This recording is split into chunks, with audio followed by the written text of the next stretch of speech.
The dust of 5 years tasted the same. It was a fine, red powder that coated the tongue, settled in the lines around the eyes, and worked its way into the soul. Eli Rollins shifted in his saddle, the leather groaning a familiar complaint. His horse, a sturdy buckskin named Dusty, flicked its ears but kept it steady, plodding pace. Ahead, nestled in a shallow valley carved by a creek that was mostly wishful thinking, lay the town of Larkspur. From the ridge, it looked unchanged. A handful of wooden buildings thrown against the vast, unforgiving canvas of the west. But as the distance closed, the illusion frayed. Eli had left a town that was hard but hopeful. He returned to one that was just hard. The paint on the general store was peeling in long, sun-scorched strips.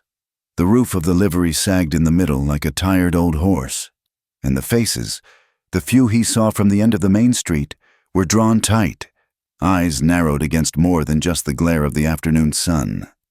He rode past the saloon first. The batwing doors were still, but a burst of harsh laughter, sharp and humorless, escaped from within. He remembered it as a place of boisterous, if rough, camaraderie. Now it just sounded mean. He kept his gaze forward, his hat pulled low. He was not looking for old acquaintances. Not yet. The man he hunted, a specter with a jagged scar on his left cheek, had not been seen in these parts for years. But a man could not run forever. The trail had gone cold in a dozen other towns, but a gut feeling, a persistent whisper in his dreams, had pulled him back here, back to the place where everything had ended, and where his own life had stopped making sense. Some faces were familiar.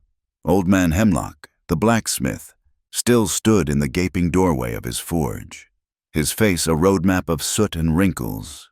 He gave Eli a long, hard look, a flicker of recognition in his eyes that was quickly extinguished, replaced by a stony indifference. Martha Gable swept the porch of the boarding house, her movements stiff, her back a rigid line of disapproval aimed at the world in general. She saw him. He knew she did, but her gaze slid right over him as if he were nothing more than a ghost on a pale horse. The coldness was a physical thing, a chill that had nothing to do with the dry heat shimmering off the dirt street. It was the coldness of secrets, of a community that had turned inward, locking its doors against the world and itself. There was a tension in the air, thick and cloying as mud. He could feel it in the way a woman hurried her child indoors, in the way two men talking by the water trough fell silent as he approached. This was not the Larkspur he remembered. This town was nursing a sickness, a rot that had taken root deep beneath the surface. He dismounted in front of Croft's Mercantile, the only place that looked reasonably prosperous. The sign was freshly painted, the windows clean. Silas Croft had always been a man who knew how to survive. Eli looped Dusty's reins over the hitching post and pushed through the door, a small bell announcing his arrival with a tinny, cheerful sound that felt entirely out of place. The store smelled of coffee beans, cured leather, and dust motes dancing in the shafts of light from the windows. Behind the counter, a man with a shock of gray hair and a face creased with worry was measuring out flour. He looked up, his eyes widening in disbelief. Eli Rollins, is that you? "It's me, Silas," Eli said, his voice raspy from disuse. Silas Croft wiped his flour-dusted hands on his apron and came around the counter, his initial smile faltering as he got a closer look at Eli. The boy he had known was gone, replaced by a man hollowed out by grief. Eli's shoulders were broad, but they carried a weight that had nothing to do with muscle. His face, tanned and weathered, was a mask of grim endurance. His eyes, a pale, clear blue, held a distance that was unsettling. "My God, son," Silas said softly. "It's been a long time. We heard you were gone." "Not gone, just away." "Searching?" Silas asked, the question gentle. Eli gave a curt nod. There was no need for more words. Silas had been there in the days after. He had helped Eli bury what was left of his ma, his PA, and his little sister, Sarah. He had seen the empty, burning rage in the boy's eyes. "Found nothing," Eli said, the words flat and final. "The trail is as cold as a winter grave." An uncomfortable silence stretched between them. Silas cleared his throat. "What brings you back to Larkspur, then?" A place to winter, a job. If there's one to be had, I'm tired of running. Silas, just need a place to be still for a while." Silas studied him, his expression a mixture of pity and concern. "The town's not what it was. Eli, times are difficult." "I can see that." "People keep to themselves. There's a bad feeling that's settled in." Silas lowered his voice. "Started about a year ago, after Jacob Ashmore died." The name meant nothing to Eli. He shrugged. "Every town has its ghosts. I'm not looking to get involved in local troubles. I just need work. Something remote. I'm good with cattle, you know that." Silas nodded slowly. "I do know that. And as it happens, I bought the old Miller place, up in the high meadows. It's remote. All right, a good 2 hours ride from town. I need a man to watch the herd, keep the fences mended. It's quiet work, lonely work." "Sounds right," Eli said. It sounded perfect. Loneliness was an old friend. He preferred its quiet company to the suffocating silence of a town that had forgotten how to speak to itself. They settled the arrangements quickly. A small wage, a line of credit at the store, and the solitude of the line shack up on the mountain. It was all Eli wanted. He bought a few provisions, flour, coffee, beans, bacon, and loaded them into his saddlebags. "Be careful, Eli," Silas said as he walked him to the door. "This place, it's got sharp edges now. Best not to stumble." Eli just nodded, the warning settling in his gut alongside the unease he had felt since he first saw the town. He swung up onto Dusty and rode out, heading not for the mountains yet, but for the small, neglected cemetery on the west side of town. He spent an hour there, clearing the weeds from 3 simple wooden crosses. He did not speak. He did not weep. He just worked, his hands moving with a mechanical purpose. His mind a silent, barren landscape. The guilt was a constant companion, a voice that whispered he should have been there, that he could have done something. It was a poison he had learned to live with.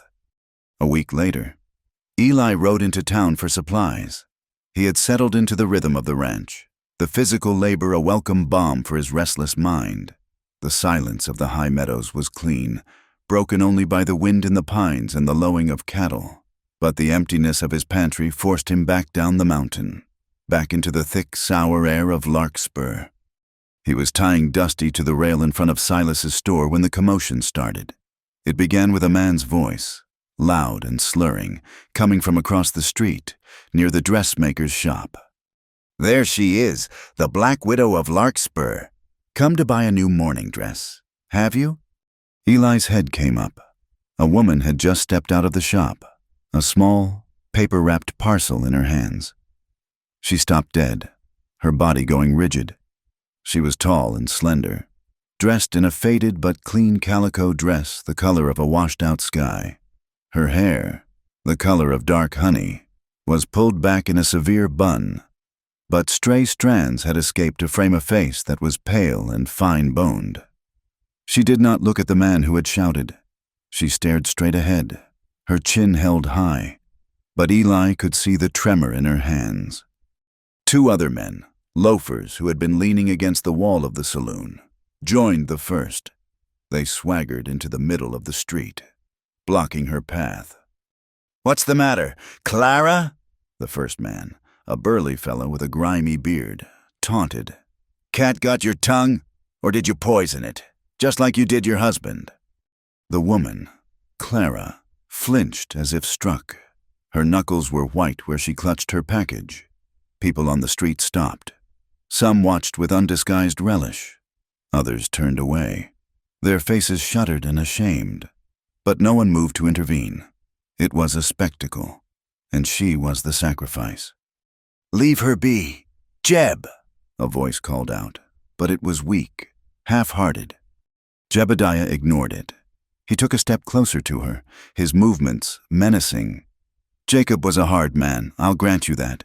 But he didn't deserve to be found dead in his own bed, cold as a stone, with you looking on like you'd just swatted a fly. The sheriff might not have found proof, but we all know. We all know what you are. Clara Ashmore finally looked at him. Her eyes, Eli saw from across the street, were a deep, stormy gray, and they were filled not with fear, but with a profound and bottomless exhaustion. It was the look of a person who had been fighting a war for so long they could no longer remember peace. But beneath the weariness, there was a core of steel. She did not shrink from him. "You're drunk, Jebediah," she said, her voice low and steady, though it cost her visible effort. "Go home before you say something you can't take back." Her composure seemed to enrage him. He lunged forward, not to strike her, but to knock the package from her hands. It fell into the dust with a soft thud. A spool of thread rolled into the street. "Don't you talk down to me, you murderess!" he roared, his face purpling. And that was when Eli moved. He did not think about it. He did not weigh the consequences. He simply saw the cruelty, the pack mentality, the utter injustice of 3 men tormenting 1 woman while a whole town stood by and watched. It was the same kind of casual brutality that had left his own life in ashes. He crossed the street in a dozen long strides, his boots silent in the thick dust. He did not draw his weapon. He did not raise his voice. He simply stepped between Jebediah and the woman, placing his body squarely in the path. He was taller than Jeb, leaner but with a whipcord strength that was evident in his posture. "That's enough," Eli said. The words were quiet, but they cut through the humid air like a shard of ice. Jebediah stumbled back a step.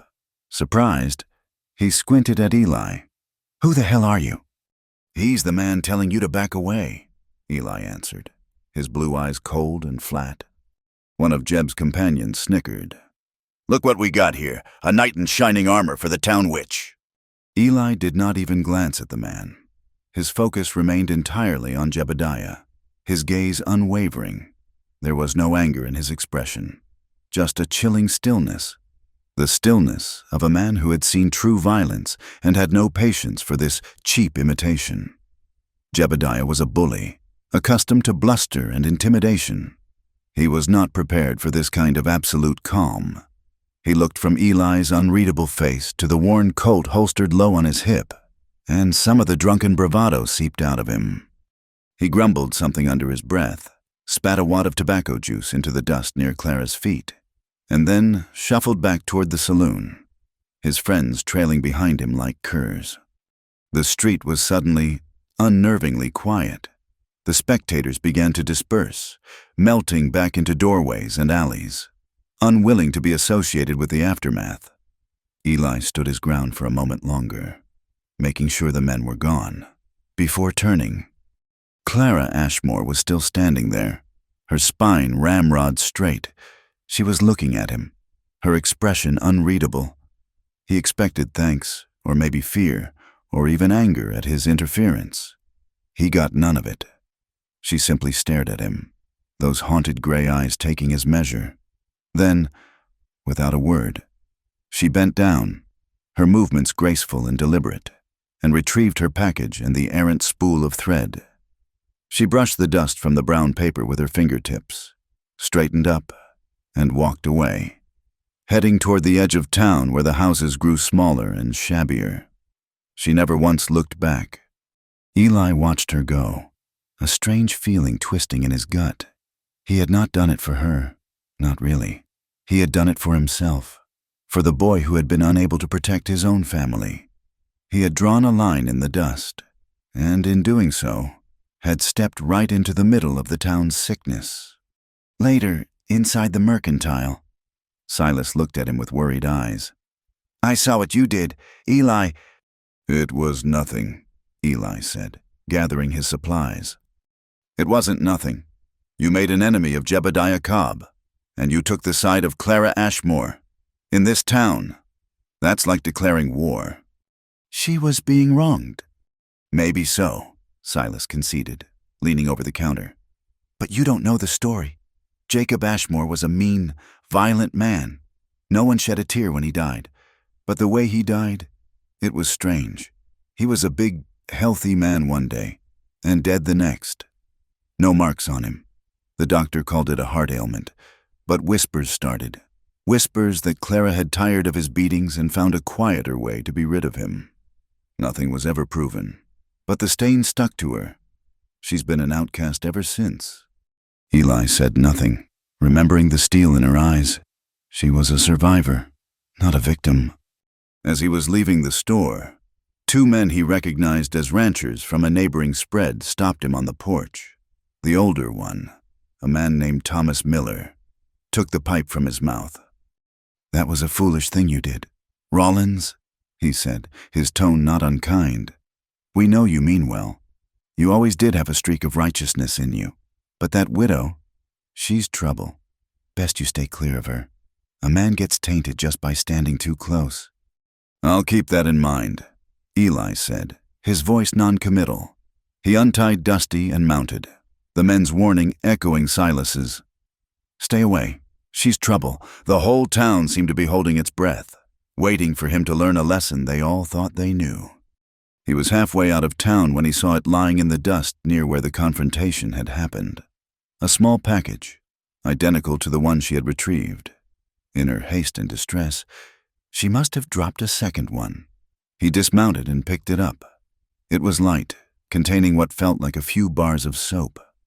He could have left it. He could have taken it to Silas.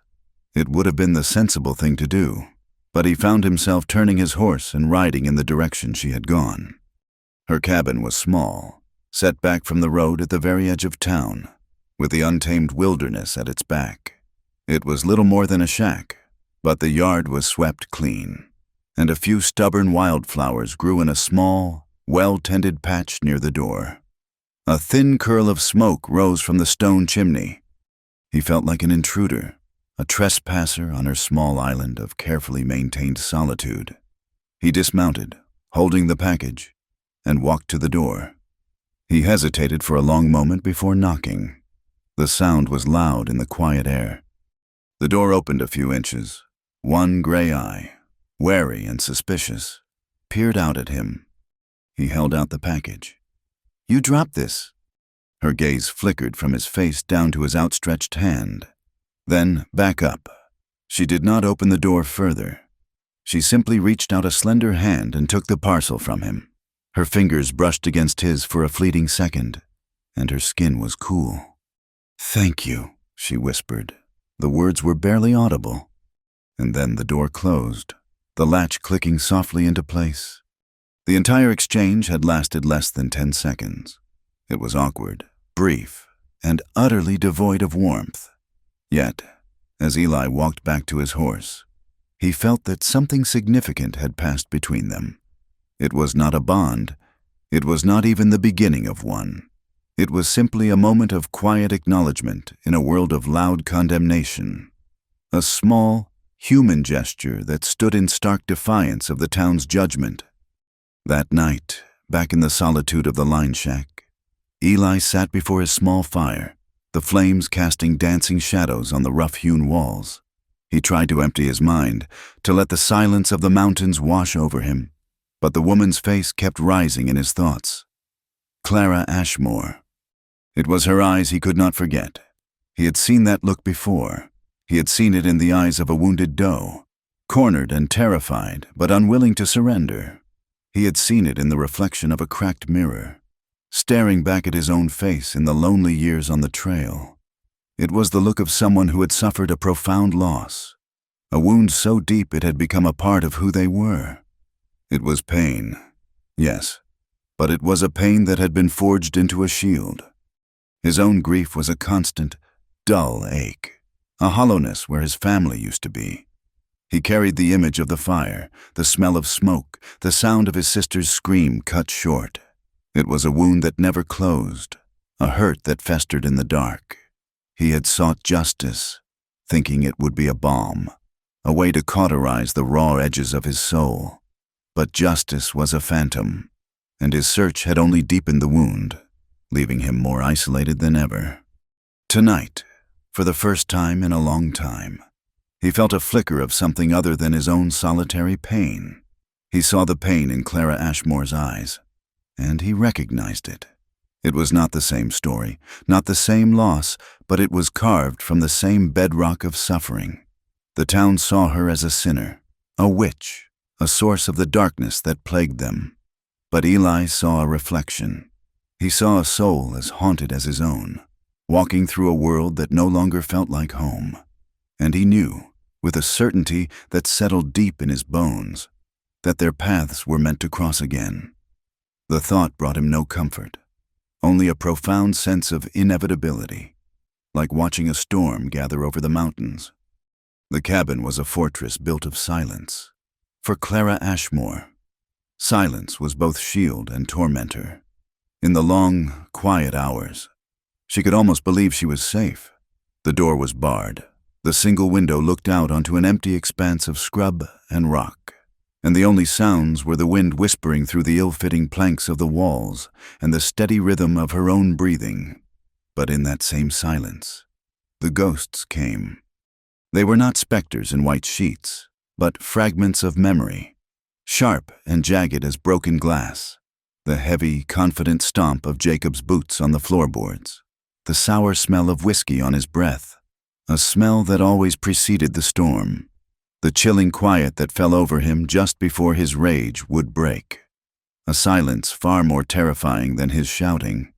She had lived for years learning the geography of his moods, navigating the treacherous landscape of his temper, becoming an expert in the art of being small, of being invisible. And then there was the final night. That memory was a muddy pool, its surface disturbed and clouded. She remembered the shouting, worse than usual.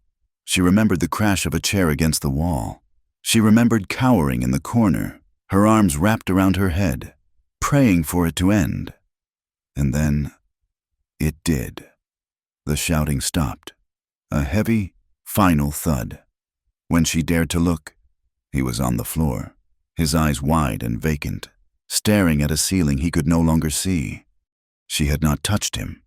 She had sat there, frozen, until the sun came up, its first rays spilling across his still form. The doctor had called it an affliction of the heart, brought on by drink and fury. But the town, hungry for a villain, had written its own story. They saw her silence not as shock, but as cunning. They saw her survival not as a blessing, but as an admission of guilt. In their eyes, she had not been freed. She had become a murderess. So she retreated into her fortress of silence, trusting no one. Men, especially, were a source of fear. Their easy confidence, their casual strength, it all reminded her of Jacob. They were all the same cloth, just cut in different patterns. But the new man, the one from the mountains, was different. Eli Rollins. She had seen him a few times since that day in the street. He would ride past her cabin on his way to or from town, always keeping to the road. He never slowed, never stared. He would simply ride by, his posture straight in the saddle, his gaze fixed on the horizon. His presence was a quiet fact, like a distant mountain or a particular formation of clouds. He did not intrude. He did not ask questions. He did not judge. When he had returned her dropped package, his eyes had held no pity, no accusation, and most importantly, no desire. They had simply held a quiet understanding, a shared acknowledgement of a hurt he could not have known but somehow seemed to recognize. It was this that unsettled her most of all. This quiet man, with his own ghosts plain to see in the lines of his face, did not fit into the world as she knew it. The rain started in the late afternoon, a soft patter that quickly grew into a relentless drumming on the thin roof. By nightfall, it was a deluge, a solid sheet of water that turned her small yard into a churning sea of mud. The creek at the bottom of the slope, normally a placid trickle, began to roar. Clara lit her last lamp and watched the water rise.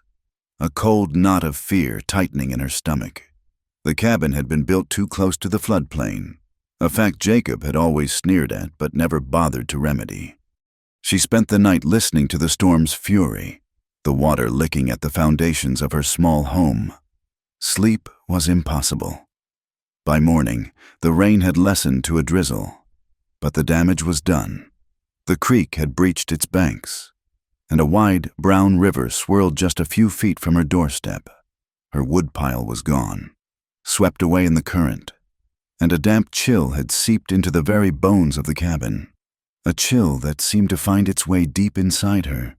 She felt weak, her head thick and heavy, her limbs aching with a weariness that went beyond lack of sleep. She must have drifted off in her chair, because the next thing she knew, there was a loud, insistent pounding on the door. It was not the sound of a casual visitor. It was the sound of urgency. Her heart leapt into her throat. She crept to the door, her body trembling. "Mrs. Ashmore?" a man's voice called out, deep and steady against the receding hiss of the rain. "It's Eli Rollins. I saw the creek from the ridge. Are you all right in there?" She could not find her voice to answer. A wave of dizziness washed over her, and she leaned against the rough wood of the door for support. He knocked again, harder this time. "Clara, if you don't answer, I'm coming in." The thought of him breaking down her door, of that violence shattering her sanctuary, was enough to make her move. With fumbling fingers, she lifted the bar. The door swung inward. Eli Rollins stood there, his hat and slicker dripping, his face etched with concern. He took one look at her pale face and the feverish sheen in her eyes, and his expression hardened with decision. "You're sick," he said. It was a statement, not a question. Before she could protest, he had stepped inside, sweeping her up into his arms as if she weighed nothing at all. The world tilted and spun. She felt a weak surge of panic, the old instinctual fear of a man's strength. But it was quickly swamped by a profound sense of relief. His arms were strong, yes, but they were careful. He did not hold her like a possession, but like something precious and fragile. He carried her to the small cot in the corner and gently laid her down.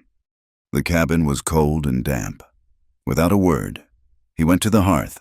He found the few pieces of dry kindling she kept in a box, and with an economy of motion, he had a small, sputtering fire going. The tiny flames seemed to push back not just the cold, but the oppressive gloom.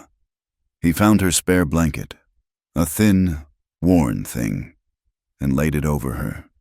He moved with a quiet competence that was immensely calming. He did not fuss. He did not speak. He simply did what needed to be done. He took a cloth, dipped it in the water bucket, and wrung it out. He hesitated for a fraction of a second before placing it on her forehead. His touch was light, impersonal, and yet it felt like the kindest gesture she had known in years. The fever held her in its grip, blurring the edges of the day. She drifted in and out of a shallow, restless sleep. Each time she surfaced, he was there. Sometimes he was sitting in the cabin's only other chair, staring into the flames, his profile stark and lonely. Other times he was banking the fire or changing the cloth on her head. He never spoke. The silence between them was as thick and as comforting as a heavy blanket. It was a shared silence, not an empty one. For the first time, she did not feel alone in her fortress. Night fell. The fire cast long, dancing shadows on the walls. The fever receded slightly, leaving her weak but clear-headed. He was sitting by the fire, his back to her. His stillness was absolute, the stillness of a man accustomed to waiting. "Don't go," she whispered, her voice a dry rasp. He turned his head slowly. In the firelight, his face was a landscape of shadow and sorrow. "I won't," he said, his voice low. She struggled to sit up, a wave of tremors shaking her body. It was not just the fever. It was the years of unshed tears, of silent screams, of a pain so deep she had walled it off from her own heart. The proximity of this quiet, gentle man had somehow breached the walls, and the flood was coming. "Please," she said, her voice breaking. "Don't speak. Just stay." He rose from the chair and came to kneel by the side of her cot. He looked at her, his blue eyes filled with a sorrow that mirrored her own. He seemed to understand that words were useless, that they could never touch the kind of hurt she carried. A single, hot tear traced a path down her temple. "Touch me where it hurts," she said, the words a soft, desperate plea. It was a request she did not understand herself, a raw cry from the wounded core of her being. She did not mean her aching head or her weary body. She meant the hollow place inside her, the place that had been bruised and battered until it had gone numb. Eli looked at her for a long moment, his gaze searching her face. He saw the terror and the desperate need warring in her eyes. Any other man might have misunderstood. Any other man might have seen an invitation, an opening. But Eli Rollins was not any other man. He had lived with his own deep hurt for so long that he could recognize its shape in another. He understood that she was not asking for passion, or even for comfort. She was asking for proof. Proof that a man's touch could be something other than a source of pain. Proof that she was real, that she was still there beneath the layers of scar tissue. Slowly, deliberately, he reached out and took her trembling hand in his. His hands were rough, calloused from work, but his grip was surprisingly gentle. He did not stroke her hand or pat it. He simply held it, firmly, quietly. A steady, anchoring presence in the swirling chaos of her pain. He held her hand, and in that simple, profound gesture, he touched the deepest bruise of all. He touched the loneliness, and he stayed there, kneeling by her side, holding her hand as she finally wept.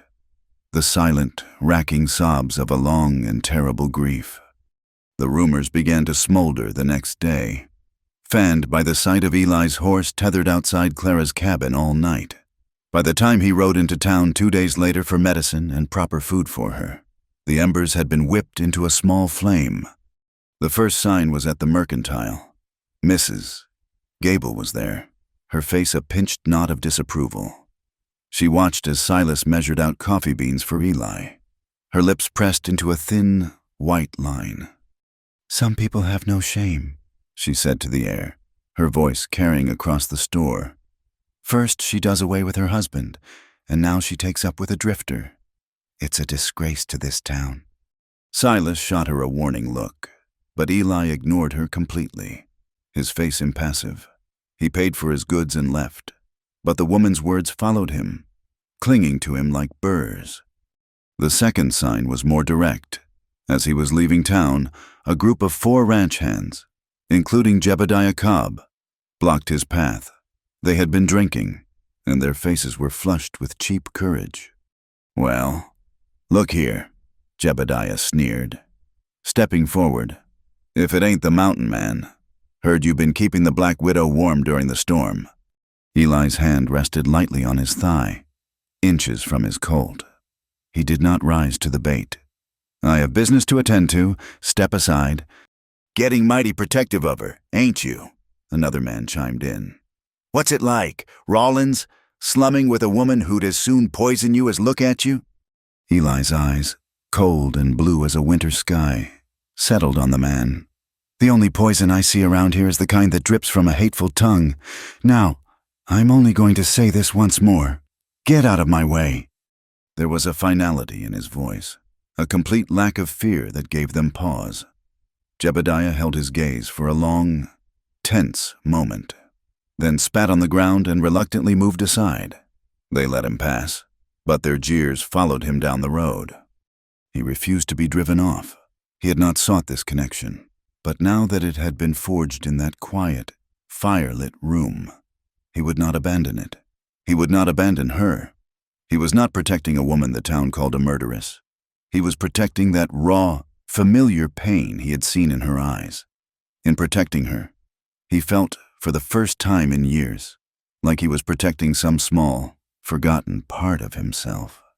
His anger, cold and slow-burning, led him to the sheriff's office. Sheriff Brody was a portly man with a comfortable paunch and a deep-seated desire to avoid trouble. He was oiling a rifle when Eli walked in. "Sheriff," Eli said, his voice flat. Brody looked up, his expression wary. "Rollins, heard you were back. Heard you've been stirring things up. I want to see the file on Jacob Ashmore's death." Brody set the rifle down with a clatter. "Now why would you want to do that? That's old business. Case is closed." "Was it ever really open?" Eli countered, stepping closer to the desk. "Or did you just listen to the town gossip and call it a day? That woman has been tried and convicted in every street corner and parlor in this town, with not a shred of proof against her. Why was she never properly cleared?" The sheriff's face reddened. "Look, Jacob Ashmore was a mean drunk who dropped dead. His wife was the only one there. People talk. It's what they do. There was no evidence of foul play, so there was nothing to clear her of. The matter is done." "It's not done when she can't buy a yard of cloth without being scorned," Eli said, his voice dropping to a low, dangerous pitch. "It's not done when men feel they have the right to harass her in the street. You're the law in this town, Brody. Or are you just the man who keeps the powerful happy and lets the weak fend for themselves?" The accusation hung in the air. Brody stood up, his hand resting on the butt of his pistol. "You're overstepping. Rollins, this doesn't concern you." "It concerns me," Eli said simply. He turned and walked out, leaving the sheriff sputtering in his wake. As he rode back up the winding trail to the high meadows, the confrontation replayed in his mind. The injustice of it all. The way the town had closed ranks around a convenient lie. It resonated with the deepest wound in his own soul. The memory, always lurking just beneath the surface, rose up and consumed him. He was 18 again. The night air was cool, smelling of pine and damp earth. He was riding back from the Miller Ranch, having stayed late to help with a difficult birth. He saw the glow first, a hellish orange light against the dark, star-dusted sky, in the direction of his family's homestead. A cold dread seized him. He spurred his horse, his heart pounding a frantic, terrified rhythm against his ribs. He arrived to an inferno. The cabin, the home his father had built with his own 2 hands, was engulfed in flame. The barn was already a smoldering ruin. He heard shouting, a man's cruel laughter, and then a scream. It was his sister, Sarah, a high, thin sound of pure terror that was cut off with sickening finality. He saw them then. 3 men, their faces illuminated by the fire. One of them, the leader, had a fresh, jagged scar running down his left cheek, a livid mark in the flickering light. They were carrying his mother out of the house. His father lay on the ground, unnaturally still. Eli was just a boy, armed with nothing but a hunting knife. He screamed, a raw, meaningless sound of rage and despair, and charged forward. The man with the scar just laughed, tossed his mother aside like a sack of grain, and mounted his horse. They rode off into the night, their laughter swallowed by the roar of the fire. There was no justice. The sheriff at the time had made a show of looking, but the men were gone. They were drifters, leaving nothing behind but ash and death. The official report called it a robbery gone wrong, but Eli knew better. He had heard the whispers before the fire, talk of a land dispute, of his father refusing to be intimidated by powerful men who wanted their water rights. The law had not wanted to listen. It was easier to blame faceless drifters than to confront the rot within their own community. He had been left with nothing but the smoldering ruins of his life and a burning image of a scarred face. The town had offered him pity, then moved on, forgetting. But he could not forget. He had been denied justice, just as Clara Ashmore was being denied it now. He reached the crest of the ridge and looked down at the small, isolated cabin where Clara was recovering. The smoke from her chimney was a thin, steady plume against the evening sky. Their traumas were different, born of different cruelties, but they had led them to the same place, a lonely exile. surrounded by a world that did not understand their pain and did not care to. In that moment, holding her hand had not just been an act of kindness, it had been an act of recognition. He had been holding a piece of his own broken past, and he knew, with a certainty that was both a comfort and a burden, that he could not let go. The quest for truth began not with a pistol, but with a ledger book bound in cracking leather. Eli spent 2 days in the dusty, neglected records room at the back of the sheriff's office. The air was thick with the smell of decaying paper and forgotten history. He searched for anything related to Jacob Ashmore: land deeds, business permits, complaints filed. Sheriff Brody had given him reluctant permission, clearly believing the effort was a fool's errand designed to keep Eli out of his way. The official record was thin. Jacob Ashmore had owned his small, undesirable plot of land outright. He had no registered business dealings of note. There were no formal complaints against him, a fact Eli found surprising given the man's reputation. It was as if Jacob had existed in the town but left no official trace, a ghost even before his death. When he moved his search from the record books to the townspeople, the silence grew louder. He would approach a man who had known Jacob, perhaps shared a drink with him at the saloon, and ask a simple question. What kind of work was Jacob involved in before he died? The man's eyes would shift away. A shrug. Did odd jobs, mostly, kept to himself. Another man, when asked if Jacob had any enemies, would laugh harshly. Only one I know of, and she was sleeping in his bed. They were a wall of polite deflections and veiled warnings. The more he asked, the more the townspeople closed ranks. Doors that had been slightly ajar were now shut and bolted. The few friendly nods he had received on the street ceased altogether. He was no longer just the grieving son of a respected family. He was the man who was stirring up the mud at the bottom of the pond, and no one wanted to see what ugly things would float to the surface. He was an outsider, not because he had been away, but because he had aligned himself with their designated pariah. He spent his evenings at Clara's cabin. He would leave the frustration and the cold shoulders of the town behind and enter the small, warm space that was slowly becoming a sanctuary for them both. Clara was stronger now. The fever had passed, leaving a fragility in its wake, but color had returned to her cheeks, and the haunted, exhausted look in her eyes had been replaced by a quiet watchfulness. She never asked about his investigations. She seemed to understand that he was doing it for his own reasons as much as for hers. One evening, as she was washing their dinner plates and he was adding a log to the fire, a heavy silence settled between them. He could feel her unease, a tension that had been building for days. He turned from the hearth and looked at her. Her hands were still in the soapy water, but she was staring out the small window into the encroaching darkness. "What is it, Clara?" he asked, his voice gentle. She flinched, as if the question itself was an accusation.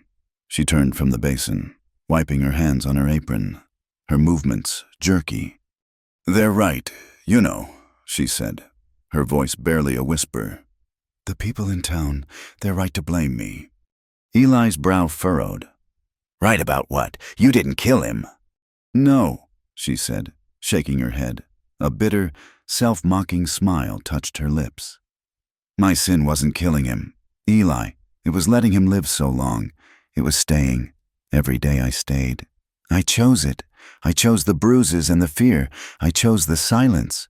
I am guilty of that." It was a confession, but not the one the town wanted. It was the deeper, more complicated guilt of a survivor. He saw the immense weight of it in the slump of her shoulders, the shame that had been her constant companion for years. He took a step toward her. "You are not guilty of trying to survive. Clara." "But I did not," she insisted, her voice gaining a raw, desperate edge. "I just existed. I made myself small. I learned what words would set him off, what silences would soothe him. I became a ghost in my own house, hoping if he could not see me, he would not strike me." She hugged her arms around herself, a tremor running through her. "But he always found me. Without thinking, she turned her back to him and pulled the collar of her dress down, just enough to expose the top of her shoulder blade. In the dim lamplight, he could see the faint, discolored mottling of a bruise, a fading map of old pain in shades of yellow and pale purple. "He was careful," she said, her voice flat and devoid of emotion. "He never marked my face. He said a man's property should look well tended." Eli felt a cold, hard rage settle in his gut. It was a familiar feeling, the same helpless fury he had felt standing in the ashes of his home. He saw in that fading bruise every injustice, every act of cruelty that went unpunished. He wanted to hit something, to ride into town and drag Jebediah Cobb into the street, to force Sheriff Brody to look, really look, at the truth he so eagerly ignored. But he did none of those things. He stood there, his hands clenched into fists at his sides, and simply bore witness to her pain. She pulled her collar back into place and turned to face him, her eyes shimmering with unshed tears. Her face was a mask of vulnerability, a plea for something she dared not name. "For years," she whispered, the words so quiet he had to lean closer to hear them. "No one has touched me gently. I've forgotten what it feels like." The raw honesty of her words struck him to the core. It was a confession of a thirst so profound he could feel its ache in his own soul. He thought of his sister, Sarah, how he used to pat her head when she was sad. He thought of his mother's hand on his cheek, simple, gentle gestures that he had taken for granted, and that this woman had been starved of for years. Slowly, so as not to startle her, he knelt on one knee before her. The floorboards creaked under his weight. He did not want to tower over her, not in this moment. He wanted her to see that he was not a threat, that his strength could be a source of solace, not fear. He reached out and, just as he had done on the night of the storm, he took her hand. It was cold, and it trembled in his. He held it, his thumb resting lightly on her pulse point, letting her feel the steady, quiet strength in his grip. He stayed like that for a long time, just holding her hand, until the trembling subsided. Then, with infinite slowness, he raised his other hand. He hesitated for a moment, then gently, tentatively, touched her hair. He smoothed a stray strand back from her temple. Her hair was soft, silky beneath his rough, calloused fingers. She closed her eyes, a single tear escaping and tracing a path down her cheek. She did not pull away. She leaned into his touch, a movement so slight it was almost imperceptible, like a flower turning toward the sun. It was a moment of profound, fragile intimacy, a silent promise exchanged in the language of shared wounds. In the days that followed, the small cabin became their world. A fragile but real intimacy grew between them, nurtured in the quiet spaces between words. They began to share chores, falling into an easy, unspoken rhythm. He would chop wood for her stove, his axe falling with a steady, satisfying thud. He fixed the loose shutter that rattled in the wind and mended a broken latch on her door. She, in turn, would have a hot meal waiting for him when he returned from his fruitless inquiries in town. She took his worn flannel shirt and mended a tear in the sleeve with the neat, tiny stitches, her needle moving with a focused grace. They shared meals at the small wooden table, the food simple but savory. They talked, not of their pasts, but of small, immediate things. The way the light changed on the mountains at sunset, a hawk he had seen circling the high peaks, the stubborn wildflowers she tended by the door. These small comforts, these shared moments of peace, were like balm on old wounds. In the isolation of her cabin, they were building something new, a small, fragile world where they were not a drifter and a pariah, but simply a man and a woman finding solace in each other's company. But the world outside the cabin had not forgotten them. Eli rode into town to tell Silas Croft that he would have to give up the job at the ranch.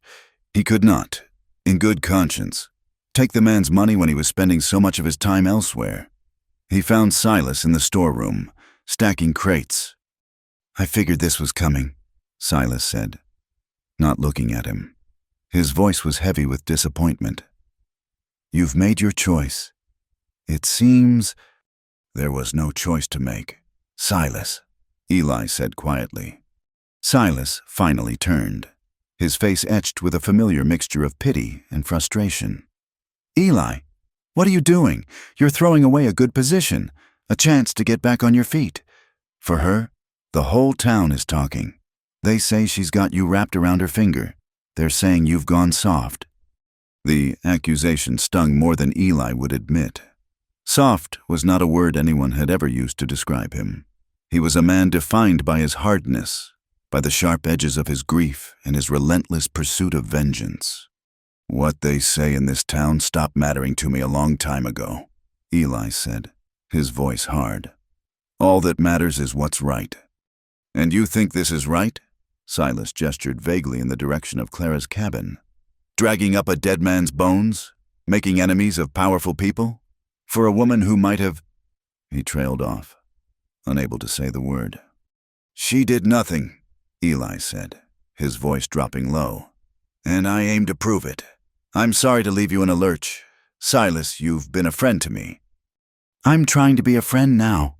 Eli," Silas pleaded, "walk away. Before you get hurt. Before you get her hurt worse than she already is." Eli just shook his head, a gesture of sad finality. He had made his decision.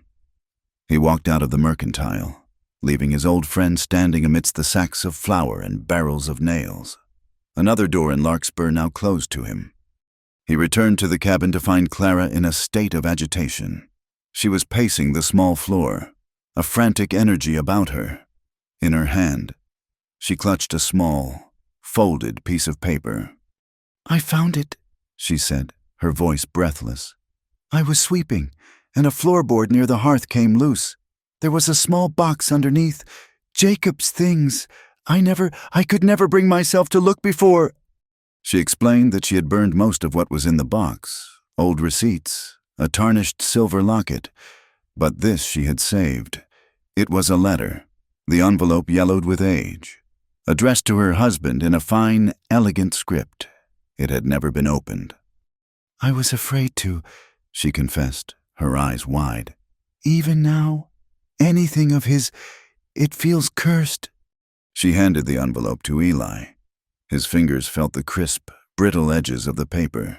With a sense of foreboding, he broke the wax seal. He unfolded the single sheet of paper inside and read it, his expression growing grimmer with each line. The letter was from a lawyer in a neighboring county. It was dated just 2 weeks before Jacob's death. It spoke in careful, coded language, but the meaning was clear. It referred to a survey map. An unfortunate discrepancy in the property lines of the largest ranches bordering the valley, ranches belonging to Thomas Miller and a few other wealthy landowners. It mentioned a mutually beneficial arrangement to correct this discrepancy, and warned Jacob of the serious consequences of pursuing the matter through official channels. Clara watched his face as he read. "What is it?" "It's a threat," Eli said, his voice grim. "And a bribe. It seems your husband stumbled onto something. It looks like the deeds for some of the biggest ranches in this valley were falsified years ago. They claimed more land, more water rights, than they were entitled to. Jacob must have found proof." They stood in silence for a moment, the implications of the letter settling over them like a shroud. Suddenly, the pieces clicked into place. Jacob's sudden death, the town's eagerness to blame Clara, the way everyone, from the sheriff to old ranchers like Thomas Miller, had warned Eli to stay away from her and to stop asking questions. "They didn't just want to silence him," Eli said, thinking aloud, his eyes distant. "They needed to, but killing him wasn't enough. If he died under suspicious circumstances, it might invite questions, bring in a federal marshal who might start looking at those land deeds." Clara's hand went to her mouth, her eyes filled with a dawning horror. "So they let me take the blame," she whispered. The grieving widow who finally snapped, the town drunk's wife. "No one would ever question that story. No one would ever believe a word I said if I found this." She looked down at the letter in Eli's hand. My shame. It was their shield. It was a truth more sinister than either of them could have imagined. They were not just fighting against gossip and prejudice. They were fighting against a conspiracy, a rot that went to the very heart of the town's power structure. Someone in Larkspur had a very good reason to silence Jacob Ashmore, and an even better reason to make sure his widow remained a disgraced, powerless outcast, forever buried under a mountain of shame. The brittle paper felt like a death warrant in Eli's hand. He rode into Larkspur with a cold, clear purpose, the letter tucked safely inside his shirt. He still held a sliver of faith, thin as a razor's edge, that Sheriff Brody was merely a weak man, not a corrupt one, that faced with undeniable proof. The lawman's conscience would force his hand. It was a fool's hope, and Eli knew it, but it was the only one he had. He found Brody at his desk, cleaning his fingernails with the tip of a knife. The sheriff looked up as Eli entered, his expression souring. Back again. Rollins? I thought I told you to let this business lie. Eli didn't waste time with pleasantries. He walked to the desk, pulled the letter from his shirt, and laid it flat on the scarred wood. This is a letter that was sent to Jacob Ashmore 2 weeks before he died. It's from a lawyer. It talks about a discrepancy in the land deeds of the most powerful men in this valley. It warns him to keep quiet. Brody's eyes flickered over the elegant script. He did not pick it up. A muscle in his jaw twitched. For a moment, a flash of something, fear, maybe, or regret, crossed his face. Then it was gone, replaced by a mask of weary indifference. Anonymous letters, hearsay, means nothing, he said, returning his attention to his fingernails. Read it, Brody, Eli insisted, his voice low and dangerous. It's proof that Jacob knew something. It's proof that powerful men had a reason to want him dead. And it's proof that framing his wife was the perfect way to bury the truth along with him. The sheriff sighed, a long, theatrical exhalation of a man burdened by the foolishness of others. He put his knife down, slowly. He reached out and picked up the letter. He held it between his thumb and forefinger as if it were something unclean. He did not read it. Instead, he stood up, walked to the pot-bellied stove in the corner of the room, and opened the small iron door. A wave of heat washed over the room. With a casual flick of his wrist, he tossed the letter inside. There was a soft whoosh as the dry paper caught fire. The elegant script curled, blackened, and vanished into a wisp of gray smoke that was sucked up the chimney. Eli stood frozen, watching the flames consume the only proof they had. He felt no shock, no surprise, only the cold, heavy certainty of truth. The rot was not just in the foundations of the town, it was the law itself. Brody was not just a weak man, he was a gatekeeper, paid to keep the town's ugly secrets locked away. There, Brody said, dusting his hands together as he turned back to his desk. Now it really means nothing. The matter is closed. Rollins, for good. I suggest you and that widow take that as a final warning. Eli didn't say a word. He just looked at the sheriff, a long, level gaze that held a promise of a reckoning that would not come from a courtroom.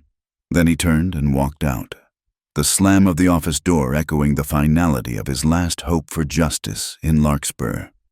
When he told Clara what had happened, the color drained from her face.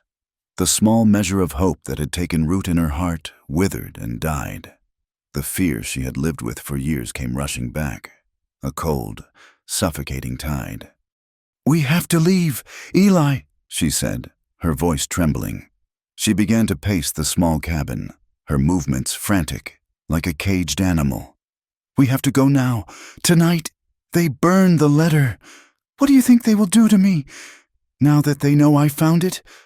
Her terror was a palpable thing, filling the small room. He saw her fortress of silence crumbling, saw her ready to flee back into the wilderness, back into a life of running and hiding. He stepped in front of her, blocking her path, and took her by the shoulders. His grip was firm but not harsh. Clara, look at me. She met his eyes, her own wide with panic. We are not running, he said, his voice low and steady, a rock in the torrent of her fear. Running is what they want. It would be an admission of guilt. It would leave them free to finish what they started. We are staying, and I am going to protect you. How? She cried, tears welling in her eyes. The law is against us. The whole town is against us. They are powerful men. Eli, we are nothing. You are not nothing, he said fiercely. And they are just men. I've faced men like them before. He thought of the fire, of the man with the scar. He had been a boy then, helpless and alone. He was not a boy anymore. I will not let them harm you, I swear it. He was making a promise he wasn't sure he could keep, but it was a promise born of the deepest part of his soul. He had failed to protect his family. He would not fail her. He would not be too late again. She searched his face, his unwavering gaze, and slowly, the frantic energy began to seep out of her. She did not look convinced, but she stopped pacing. She gave a small, defeated nod and allowed him to lead her to a chair. The fear was still there, but his presence, his absolute certainty, had banked the flames of her panic. That night, the fear found its voice. Eli was sleeping on a pallet of blankets he had made on the floor near the hearth, a concession to propriety that felt increasingly absurd.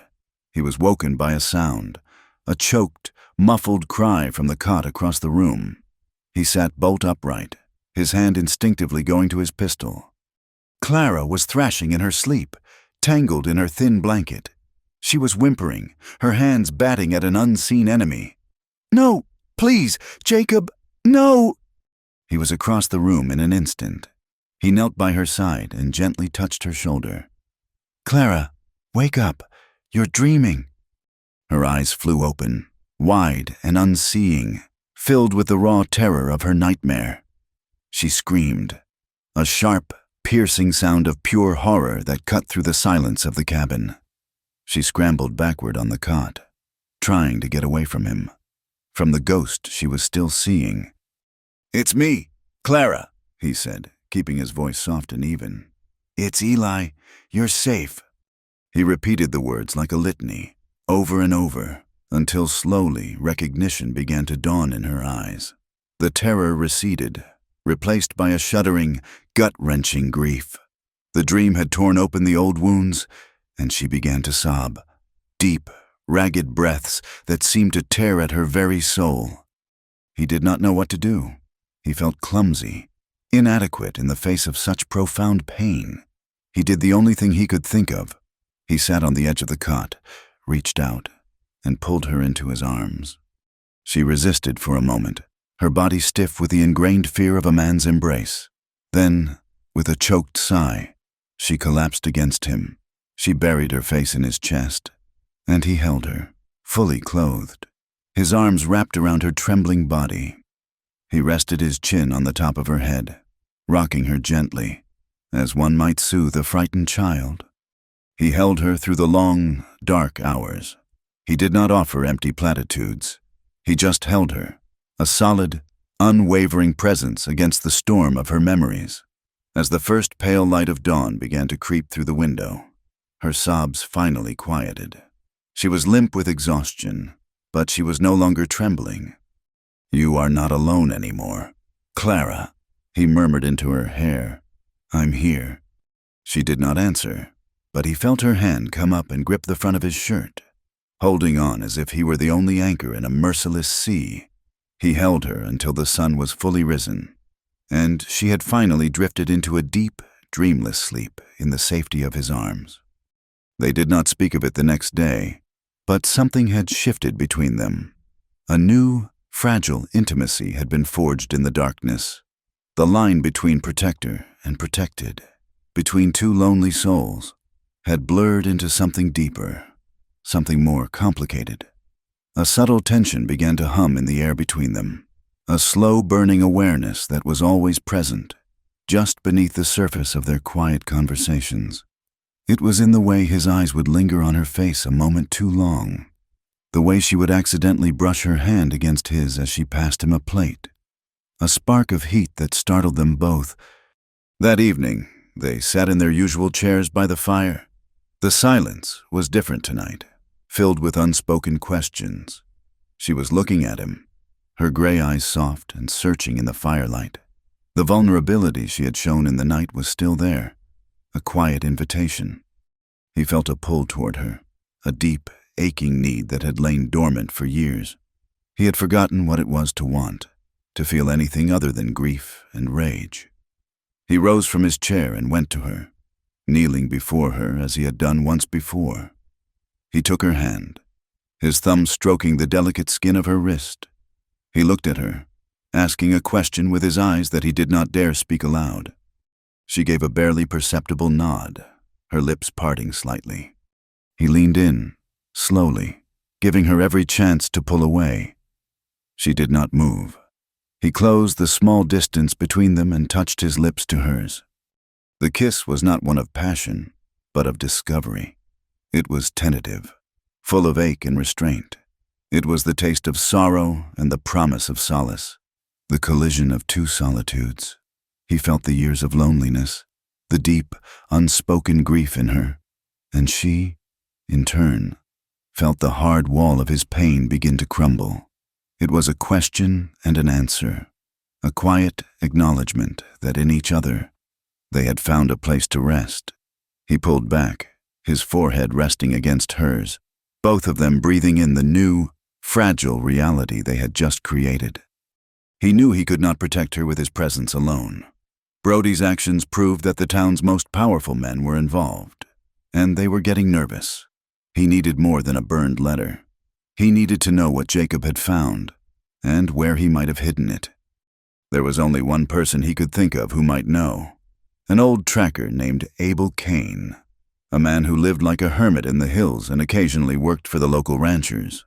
Abel had a reputation for seeing everything and saying nothing, and Eli remembered hearing that he had worked for Jacob Ashmore on occasion. He found Abel tanning a deer hide outside a crude lean-to miles from any town. The old man's face was like a wrinkled map, his eyes pale and sharp. He listened without expression as Eli explained the situation. When Eli had finished, Abel spat a stream of tobacco juice into the dirt. "Ashmore was a mean fool," the old man rasped. "But he weren't a stupid one. He was a good surveyor in his day, had an eye for the lay of the land." "What did he find?" "Abel. He was hired by Miller to resurvey the southern boundary of his ranch," Abel said, his eyes on the distant mountains. "Found that the original survey markers, the ones filed with the territorial office, were a good half-mile south of where Miller's fences were. He checked the other big ranches. Same story.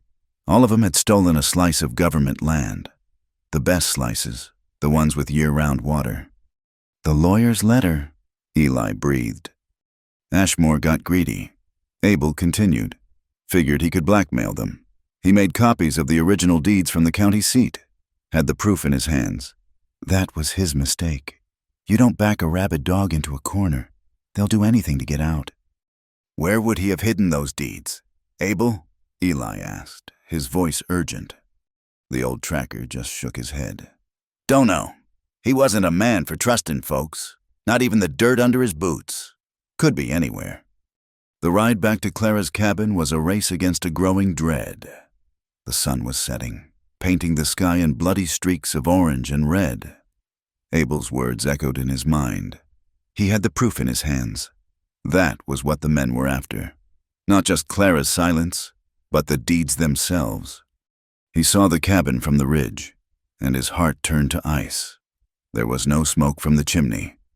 The door he had so carefully mended, was hanging open, a dark, gaping wound. He spurred Dusty into a reckless gallop, his mind a maelstrom of denial and terror. He was too late. Again. He leaped from the saddle before the horse had even come to a full stop. The cabin was in disarray. A chair was overturned. A bowl lay shattered on the floor, and by the cold hearth, a single spool of black thread had rolled into a corner, a small, heartbreaking testament to the life that had been violently interrupted. Clara was gone. A cold, lethal calm settled over him. Grief would come later. For now, there was only the hunt. He found the tracks easily in the soft earth behind the cabin. 3 horses. One of them shod with a distinctive chip in the right foreshoe. They were headed east, into the Badlands, a harsh, unforgiving terrain of canyons and rock spires where a person could disappear forever. He rode through the night, pushing Dusty to the limits of his endurance. The moon was a sliver of bone in the black sky, offering little light. He tracked them by sound, by instinct, by the sheer force of his will. He rode through wind that cut like a knife, through thickets of thorny mesquite that tore at his clothes and skin. As dawn broke, he saw a plume of smoke in the distance. They had grown careless, thinking they were safe. The smoke led him to the edge of a small box canyon. Below, 3 men were huddled around a fire and tied to a tree. A short distance away was Clara. He tethered Dusty and began to make his way down the canyon wall, moving with the silence of a predator. His rage was a white-hot fire in his veins, but his mind was ice-cold. He would not be reckless. He would not fail. He was halfway down when a spark from the men's fire, carried on the wind, landed in a patch of dry brush. The brush ignited with a hungry whoosh, and a wall of flame erupted, racing through the dry canyon grass, straight toward the camp. The men shouted in alarm, scrambling for their horses. In the chaos, no one was looking his way. This was his chance. He drew his Colt and charged into the camp, a terrifying figure emerging from the smoke and flame. The first man went down before he even saw Eli. The second turned, his hand reaching for his pistol, but Eli was faster. A single shot, and the man crumpled. The third, the one with the chipped horseshoe, managed to get to his horse. He fired a wild shot in Eli's direction before galloping away, disappearing into the smoke. Eli let him go. He ran to Clara, cutting her bonds with his knife. She was bruised, her lip was split, and there were rope burns on her wrists. But she was alive. She stood up, her body trembling, but her eyes, when they met his, were filled not with fear, but with a defiant, blazing fire. He pulled her away from the spreading flames, leading her to a small, shallow cave he had seen in the canyon wall. They huddled inside, watching the fire burn itself out, the smoke stinging their eyes. He took out his canteen and a clean kerchief and began to gently clean the cut on her lip. She winced, but did not pull away. They sat in silence for a long time, the only sound their own ragged breathing. Finally, she spoke, her voice a raw whisper. "I'm still afraid," she said, looking not at him, but at the dying flames outside. "But not of you." It was the greatest gift she could have given him. It was an absolution. He looked at her, at this woman who had survived so much, who met terror with defiance, and his heart ached with a feeling so powerful it almost broke him. It was more than a need to protect. It was a need to cherish, to heal, to simply be with her. He leaned forward and kissed her, and this time there was no restraint. It was a kiss of fierce, raw emotion, of desperation and relief.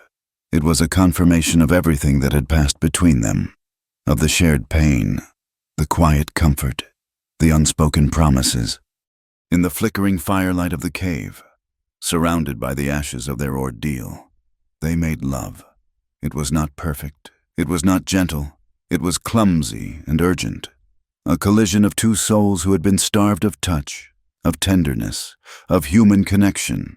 It was filled with a fierce, raw emotion, a desperate need to feel alive, to affirm their survival in the face of death. For Eli, it was the first time in 5 years he had felt anything other than the cold ghost of his grief. And for Clara, it was the first time a man's touch had been a source of healing, a way of reclaiming a body that had long felt like a prison. It was not a cure for their pain, but in that cave, as the fire died down to glowing embers, they found a small, fragile piece of salvation in each other's arms. They rode back to Larkspur not in triumph, but in a quiet, shared exhaustion. The journey from the Badlands was slow, the silence between them thick with the unspoken memories of the cave, of the fire, of survival. Eli had fashioned a sling for Clara's arm, which she had sprained in the struggle, and he rode close beside her, his presence a constant, reassuring shield. They were no longer two separate people. The violence and the intimacy had fused them, forging a bond that was as strong and as scarred as the landscape around them. Their arrival did not go unnoticed. As they rode down the main street, a hush fell over the town. Windows were suddenly filled with watching faces. Men stopped their conversations to stare, their expressions a mixture of suspicion and open hostility. The story of what had happened in the Badlands had arrived before them, twisted into a new and ugly shape. The narrative, Eli soon learned, had been expertly crafted. He was no longer seen as a righteous man defending a wronged woman. In the town's telling, he was a hot-headed drifter who had been bewitched by a manipulative seductress. Clara, the Black Widow, had ensnared him, using her womanly wiles to drive him to kill two men in cold blood. The third man, the one who had escaped, had returned with a wild tale of an unprovoked attack, of a crazed Eli Rollins emerging from the smoke like a demon. The town, eager to reinforce its judgment of Clara, had accepted his version without question. The coldness was no longer passive. It was an active, aggressive force. When Eli entered Silas Croft's mercantile to buy bandages and liniment, Silas served him with a stony face, refusing to meet his eye. "The whole town's saying you've lost your mind, Eli," Silas said, his voice a low monotone as he counted out the change. "That she's a witch who has put a spell on you." "And what do you say, Silas?" Eli asked, his voice dangerously quiet. Silas finally looked up, his eyes filled with a weary sadness. "I say you're a fool. You're tangling with forces you don't understand, for a woman who has brought nothing but trouble to this valley." It was a dismissal, a final severing of an old friendship. They were utterly alone, an island of two in a sea of condemnation. The isolation, which had once been a source of peace for Eli and a necessity for Clara, was now a threat. They needed allies. Eli started with the people the town had already forgotten. He rode out to a small, dusty encampment of Mexican settlers who had been pushed off their grazing lands by Thomas Miller's expanding fences. He spoke to the patriarch, a proud, weathered man named Ricardo Ortega, in the simple, direct Spanish he had learned on the trail. He did not ask for fighters. He asked for information, for witnesses who could speak to the rancher's land grabs. Ortega, who had lost everything and had no love for the town's elite, listened intently and promised to talk to his people. Next, he sought out a small band of Ute who lived in the high canyons. He found their leader, a quiet, dignified man named Black Owl, whom Eli's father had once treated with fairness and respect. Eli offered a gift of tobacco and spoke of the stolen land and the broken laws of the white man. Black Owl had seen it all before. He had no interest in their fight, but he respected the memory of Eli's father. He agreed to have his young men keep watch, to be his eyes in the hills where the rancher's men rode. His most unlikely ally he found within the town itself. Reverend Michael was a young, earnest preacher who had arrived in Larkspur a few months prior, hoping to bring faith to a faithless town. He was dismayed by the venom directed at Clara and the smug self-righteousness of his congregation. Eli found him tending the small church garden. "I believe a person is judged by their actions, not by the gossip of others," the Reverend said, wiping dirt from his hands after Eli had explained the situation. "I have seen the way Mrs. Ashmore carries herself. It is not the way of a guilty woman, and I have seen the greed in the eyes of the men who run this town. What can I do to help?" Eli told him to listen, to be a moral compass, to remind people that justice was not the same as judgment. It was not an army, but it was a beginning, a small coalition of the dispossessed, the forgotten, and the righteous. While Eli was building his fragile alliance, Clara began her own quiet campaign. Her healing was no longer a passive process. She began to channel the pain of her past into a new sense of purpose. A logging accident on the slopes of the mountain brought 3 badly injured men into town. The company doctor, a drunkard who was in the pocket of the landowners, patched them up crudely and left them to their fate in the boarding house. Clara heard about it and went to them. She brought with her the knowledge of herbs and remedies her mother had taught her. She cleaned their wounds properly, made a poultice to draw out the infection from one man's leg, and brewed a willow bark tea to ease their fevers. She worked tirelessly, her touch gentle and sure, her presence calm and reassuring. The men, who had once jeered at her in the street, watched her with a new, grudging respect. Their wives, who had shunned her at the mercantile, began to bring her broths and fresh linens. She did not preach her innocence. She simply demonstrated her worth. In the quiet, humble act of healing, she began to rebuild her place in the world, one small act of kindness at a time. A week after the rescue, while mending a section of the cabin wall that had been damaged during the abduction, Eli's hammer struck something hollow, prying a log loose. He discovered a small, cleverly hidden compartment, and inside, wrapped in oilcloth, was a thick, leather-bound ledger. He brought it to the table where Clara was grinding herbs. Together, they opened it. It was Jacob's. The handwriting was his, a cramped, angry script. For years, it seemed, he had been meticulously documenting the land fraud.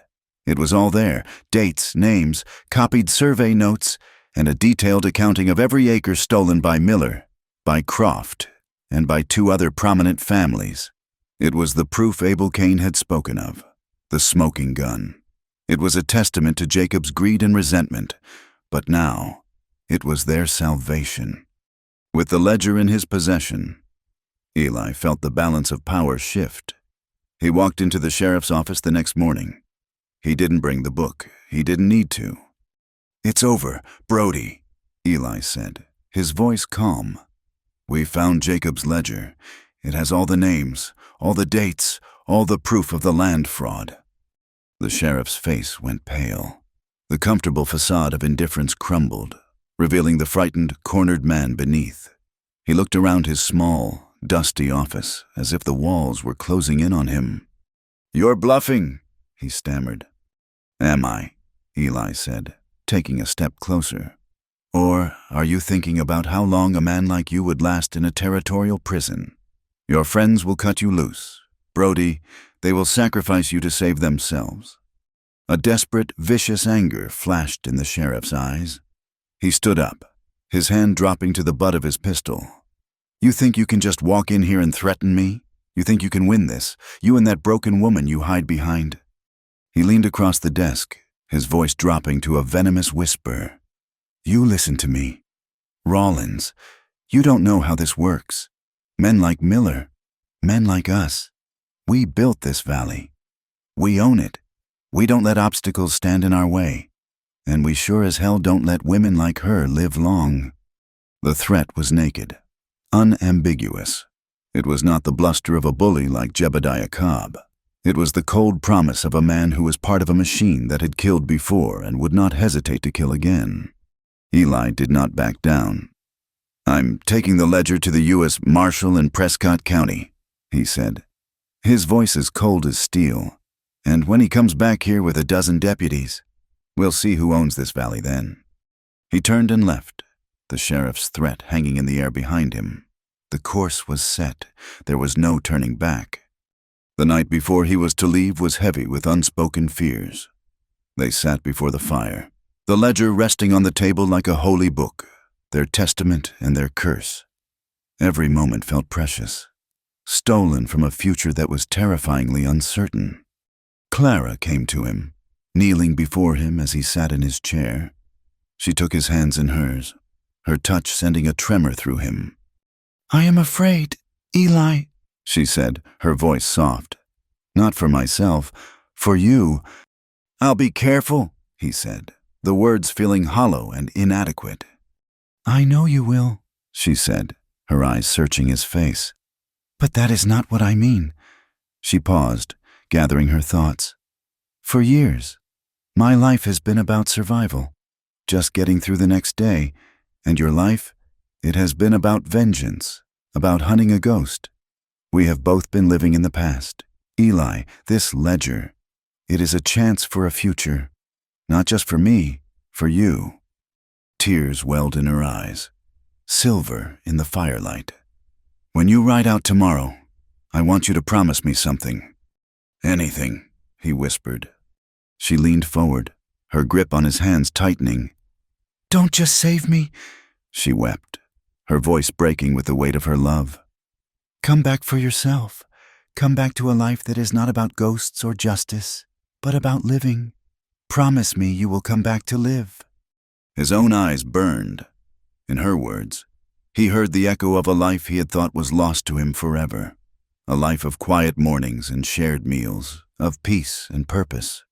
She was not just asking him to survive, she was asking him to choose to live again.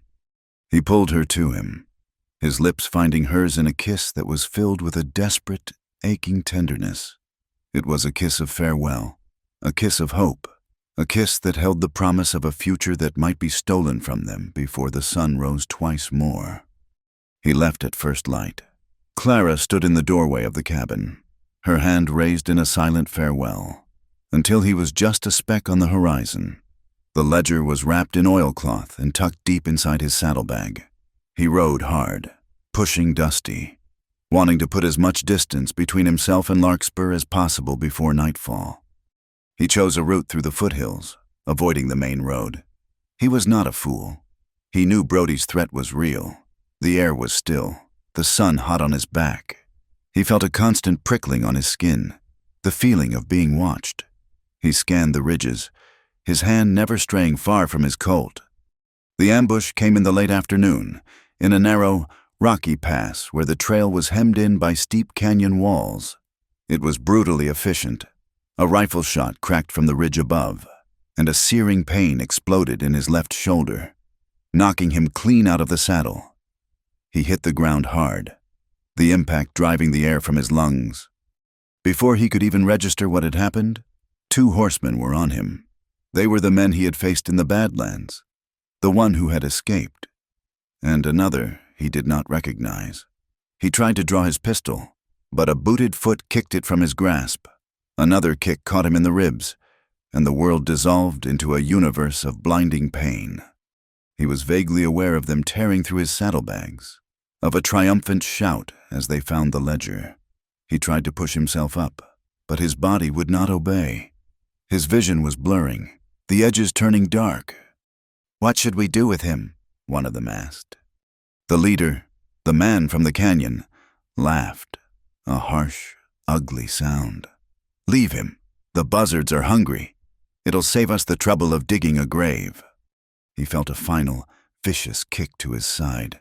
Then there was the sound of horses galloping away, the sound fading into the vast, indifferent silence of the wilderness. He lay in the dust, the warm, sticky wetness of his own blood soaking his shirt. The sun beat down on his face. He thought of Clara. He had promised her he would come back. He had promised he would come back to live. He closed his eyes as the darkness rushed in to claim him, the promise dying on his lips.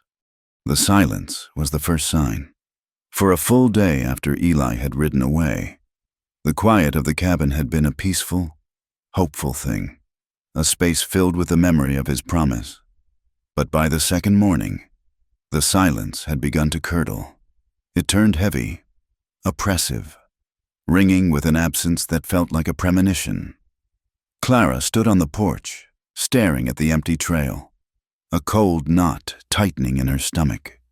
He should have been well on his way to Prescott County by now, but the air itself felt wrong, as if a thread in the fabric of the world had been violently snapped. She had spent too many years learning to read the silences of a dangerous man, not to recognize the sound of impending disaster. This was not the quiet of a man on a journey. This was the quiet of a journey ended, with a quiet determination that was now as much a part of her as her own breath. She barred the cabin door and walked. She did not run. Her pace was measured, fueled not by panic, but by a cold, certain dread. She did not go into town. There were no allies for her there.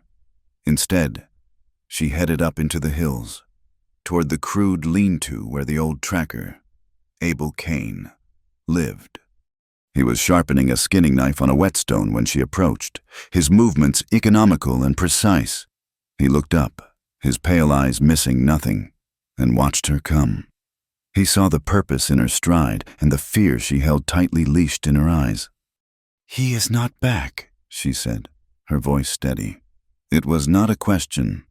Abel slowly drew the blade across the stone one last time, testing its edge with a calloused thumb. The kind of men he went up against. They do not let a thing like a ledger go without a fight. "I know where he was going," she said, "but I cannot track him." "You can—" She looked at him directly, her gaze unwavering. "He is a good man. Abel, he reminds me of his father." The old tracker grunted, a sound of reluctant agreement. He had respected Eli's father, and he had seen the son's courage. He looked at this woman, the town's outcast, and saw in her the same unyielding grit. He rose slowly, wiping the knife on his leather leggings.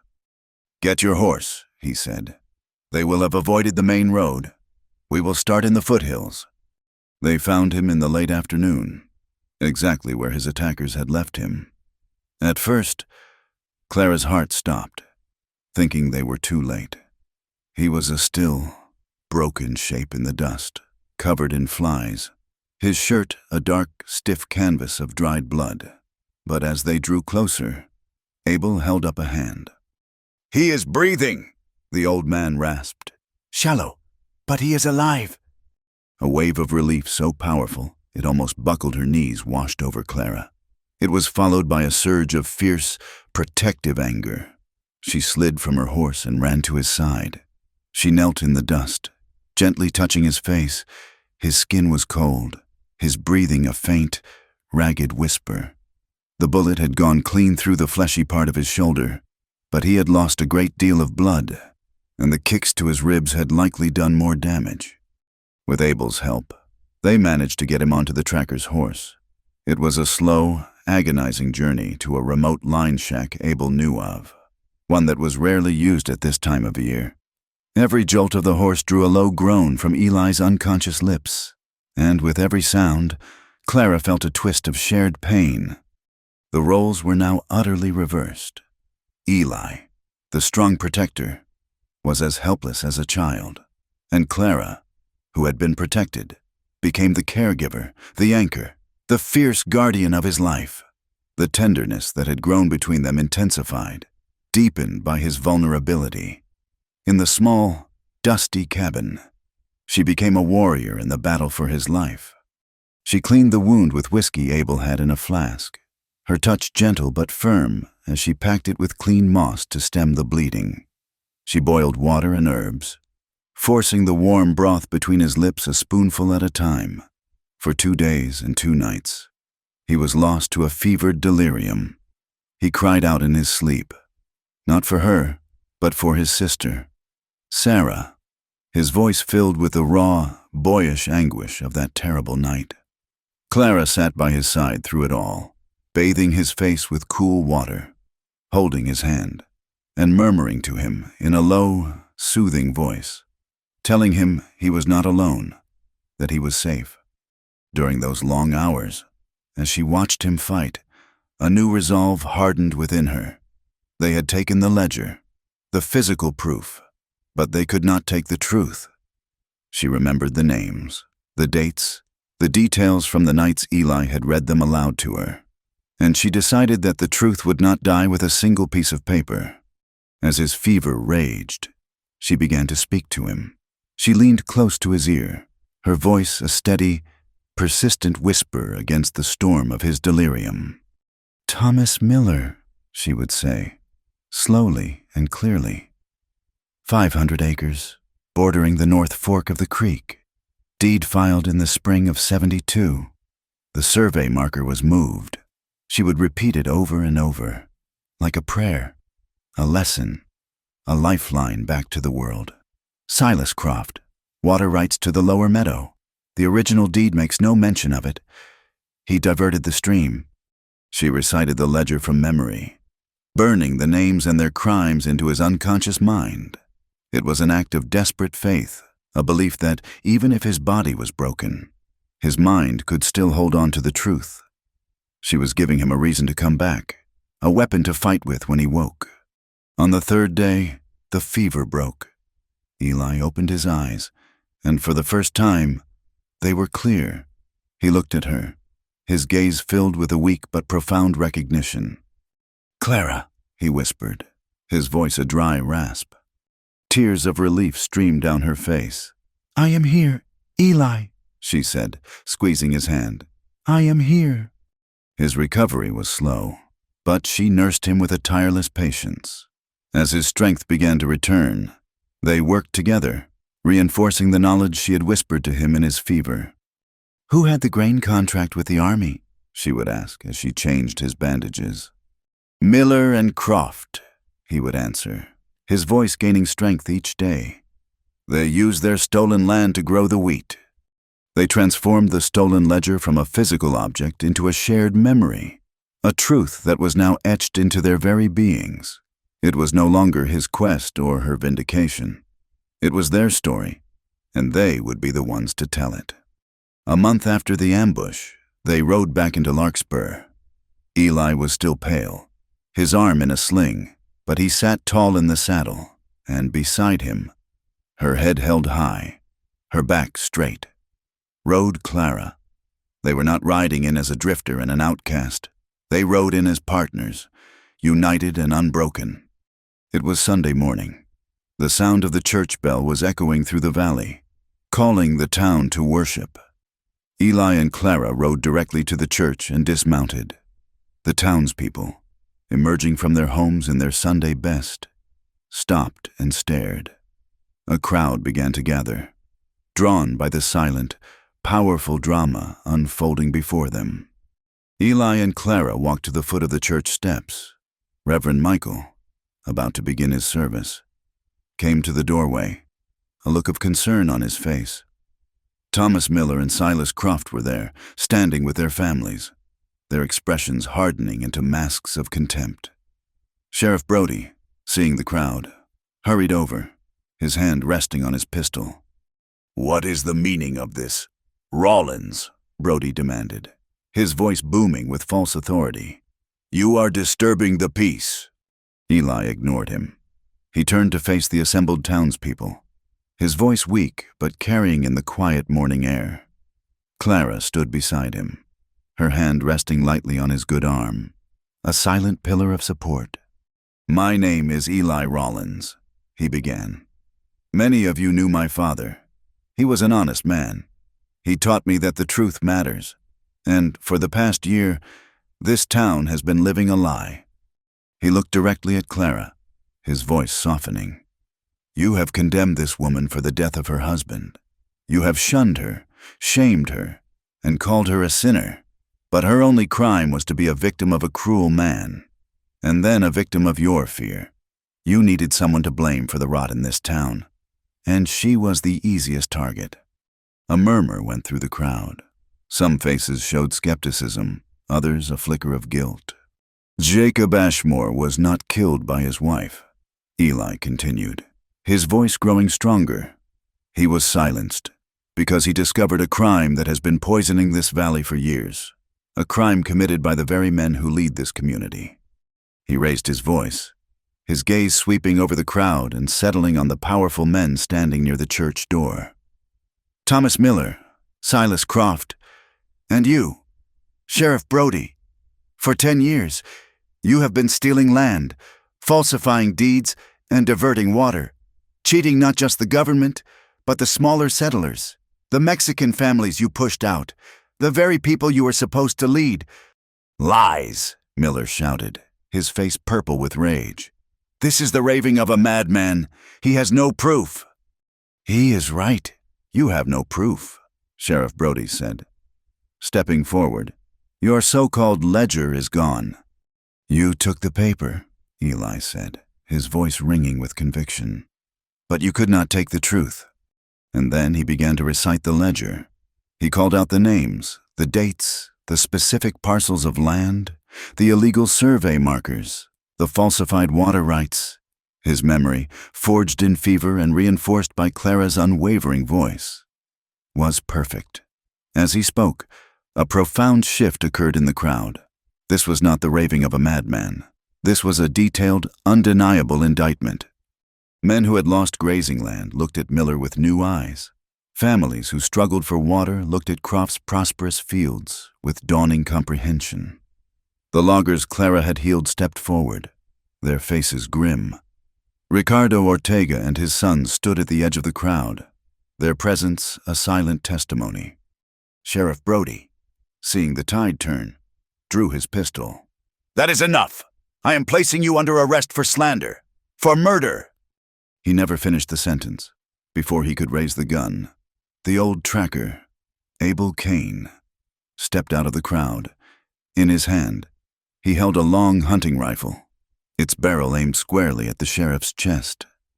"Put it down, Brody," Abel said, his voice a low growl. "The talking is done." The sheriff looked from the rifle to the faces in the crowd. He saw no support. He saw only accusation, disgust, and the dawning of a long-overdue justice. His authority, built on lies and intimidation, had evaporated in the clear morning light.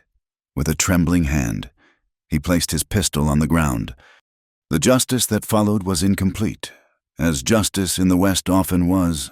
A U.S. Marshal, summoned by Reverend Michael, came to Larkspur. Miller and Croft, with their wealth and connections, avoided prison, but their reputations were ruined, their power broken. They were forced to make restitution for the stolen land and water. Sheriff Brody was removed from his office and run out of the territory, a disgraced and broken man.